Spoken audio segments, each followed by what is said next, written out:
O'rtoqlar, mana kalla pocha sentrimiz joyini o'zgartirdik.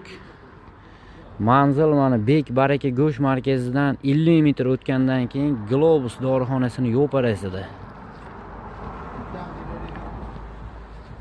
Kelib mazza qilib yeb, xursand bo'lib ketsani biz xursand bo'lamiz. Xudo xolasa mana ertalab soat 6:30 ga tayyor bo'ladi. Zakotovkalarni boshladik mana.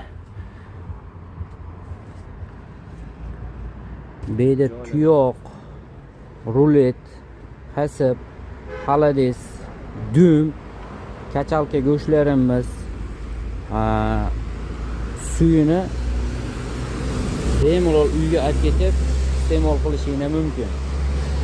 Suyiga pul olmaymiz, joylarimiz mavjud. Qo'shimchasiga somsalarimiz bo'ladi deydi. Joylarimiz mana shinamgina, bemalol oshna, og'ayni, oilaviy kelib o'tirib mazza qilib yeb ketishingiz mumkin.